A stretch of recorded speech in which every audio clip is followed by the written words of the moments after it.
안녕하세요. 좋아요 누르는 거 잊지 않으셨죠? 바람난 사연 지금 시작합니다. 세상에 저런 남정네가 우리 동네에 다 있다니. 저는 정말 그날 일을 잊을 수 없네요.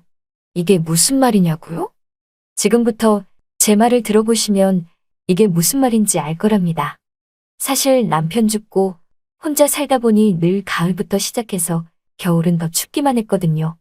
설상가상으로 평년 겨울보다 일찍 찾아온 한파 탓인지 몰라도 한겨울 추위에 보일러까지 말썽이어서 어찌나 더 춥기만 하던지 안 되겠다 싶어서 보일러 회사에 전화하여 AS 문의를 했는데 아니 글쎄 갑자기 찾아온 일은 추위 탓에 기사님들의 방문이 늦어지고 있다고 하지 뭐예요. 그래서 언제까지 기다려야 하냐고 물어보니 지금 한파로 여기저기 보일러가 고장이라 아마 일주일은 더 기다려야 한다는 말에 더는 들어볼 것도 없이 전화를 그냥 팍 끊어버렸답니다. 아니 추워 죽겠는데 일주일을 기다리라니 냉골에서 그냥 죽으라는 소리처럼 들리더군요.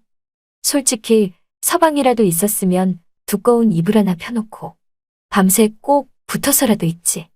이건 뭐 과부 마음을 아는 건지 모르는 건지 서방도 없는 내게 점점 추워지고 있는 이 계절에 보일러 고장 때문에 일주일을 기다려야 하다니 도저히 있을 수 없는 일이었죠.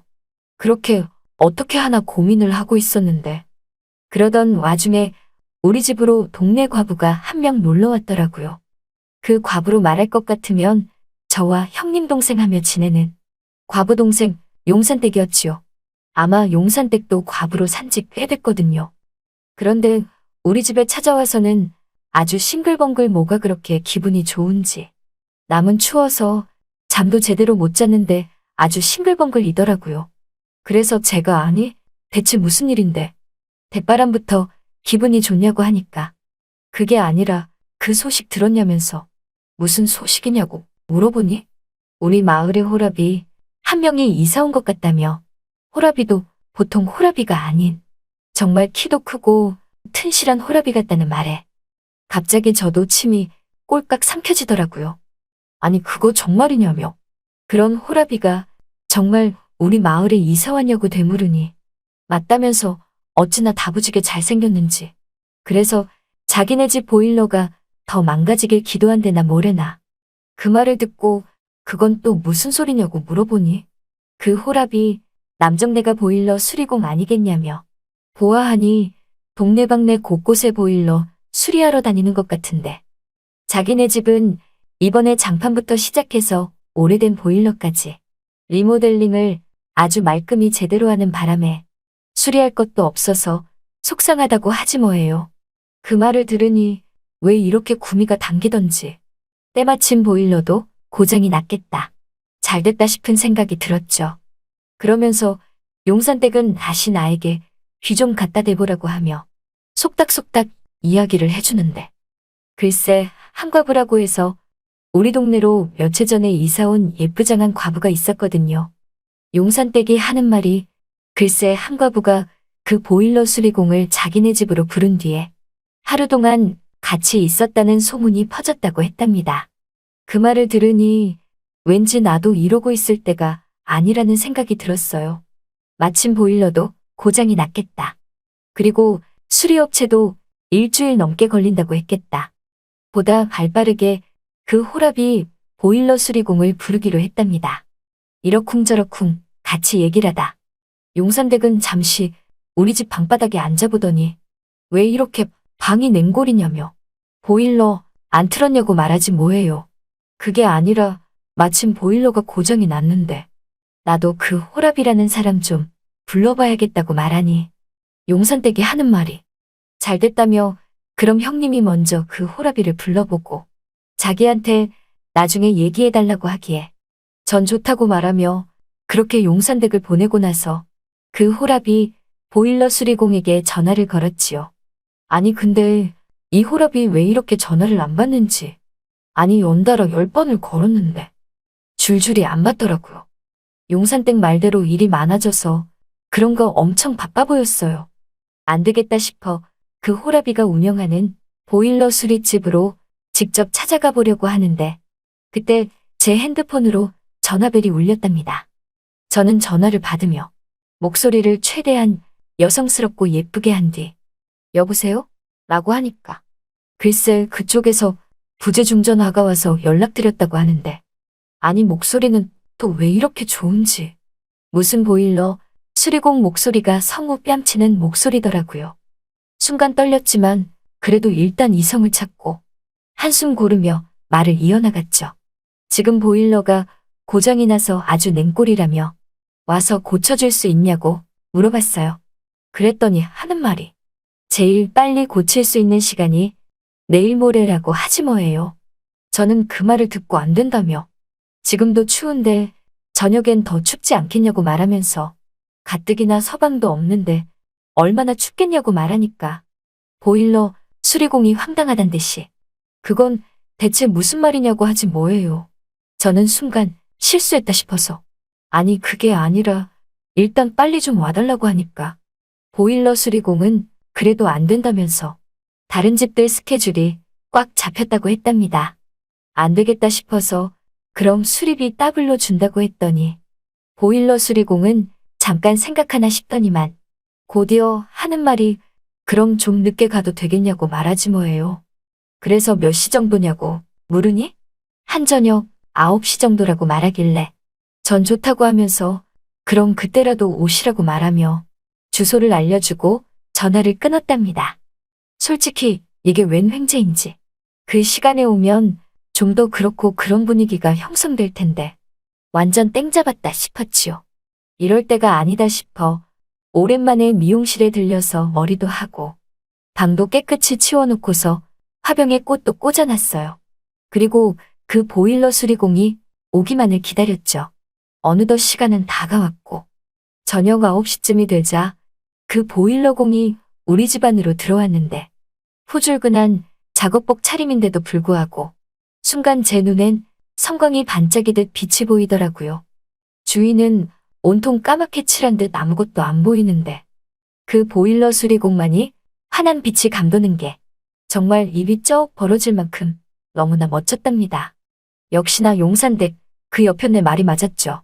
사람 보는 눈은 다 똑같다고.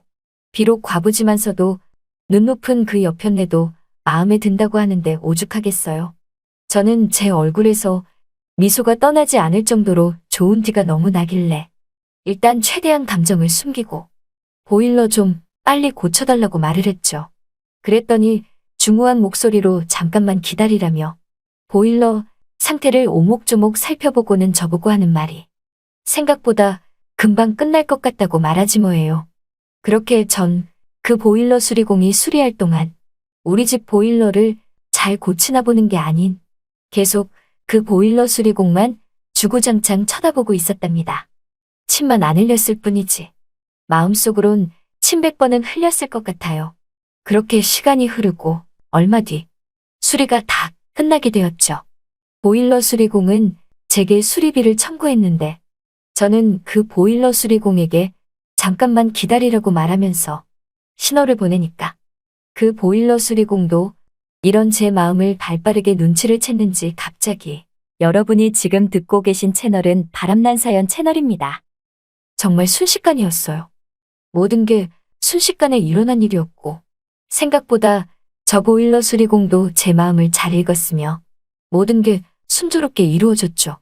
정말 함께 있어 보니 용산댁이 말한 것처럼 기세가 대단하더라고요. 이런 감정은 서방 죽고 나서 오랜만에 느껴보는 감정이라고나 할까. 아무튼 그랬죠.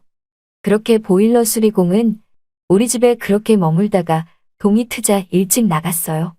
저는 또 오라고 하면서 보일러 수리공과 약속을 잡았지요. 우리는 나이는 있지만서도 늦은 나이에 서로가 혼자 된 만큼 서로의 짝이 절실히 필요했는지 몰라도 첫 만남인데도 불구하고 참 마음이 잘 통한 듯 싶었답니다. 그리고 다음 날 역시 용산댁이 우리 집에 찾아와서는 제게 묻더라고요. 어떻게 됐냐고 자꾸 묻길래 사실 그 보일러 수리공과 이러이러하여 함께 있었다고 말하니 갑자기 용산댁이 괴성을 지르며 정말이냐면서 형님 좋겠다며 다음에는 자기 차례라고 하지 뭐예요. 그 말을 들으니 뭔가 기분이 나빴어요. 아니, 자기 차례라니. 그 호랍이 보일러 수리공은 내 남잔데 지금 나눠 갖자는 거야? 뭐야? 별별 생각이 들었죠. 그래서 전 용산댁에게 그 남자 내가 먼저 찍었고 나와 함께 긴 시간을 보낸 내 남자라고 말하니 용산댁은 그게 무슨 말이냐며 그 호랍이 자기가 먼저 알려주지 않았냐면서 그런데 형님 혼자 그 호랍이를 갖는 게 어딨냐고 말하지 뭐예요. 그래서 전 다시 용산댁에게 이 여편네 위아래도 없다면서 형님인 내가 먼저 새서방 만나야지.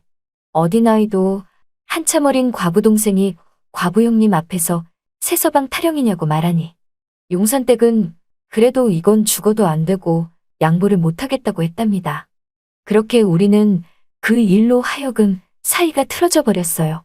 그리고 이상하게 다음에도 온다고 하던 그 보일러 수리공도 우리 집에 찾아오지 않았죠. 그래서 안 되겠다 싶어 보일러 수리공이 있는 가게로 한번 찾아가 보기로 하고 집을 나섰는데 동네 길목에서 용산댁을 딱 마주쳤답니다. 그런데 서로 사이가 안 좋다 보니 이제는 별것도 아닌 걸로 둘이서 마주치기만 하면 시비가 붙었답니다. 그리고 급기야 우리는 동네 한복판에서 머리끄댕이를 잡고 서로 그 보일러 수리공은 내 거라며 물고 늘어졌죠. 그때였어요. 보일러 수리공이 우리가 싸우는 곳으로 마침 지나갔고 우리는 잘 됐다며 우리 둘 중 한 명을 선택하라면서 보일러 수리공에게 선택을 강요하니까 듬직한 보일러 수리공 등 뒤편으로 갑자기 어떤 여자가 감춰진 모습을 드러내며 쓱 나타나더니 미안하지만 이 보일러 수리공은 자기 남자라면서 이미 결혼 날짜도 다 잡았다고 하지 뭐예요. 그래서 그 여편네가 누군가 하고 자세히 봤더니 아니나 다를까 동네에서 며칠 전 이사 온 한과부였답니다. 그러고 보니 한과부는 그 보일러 수리공과 먼저 알게 된 사이였는데 하룻밤에 그친 게 아닌 서로 결혼 날짜까지 잡았더라고요. 그래서 전 보일러 수리공에게 저 말이 사실이냐고 물으니까 그 보일러 수리공은 아무 말도 못하더라고요.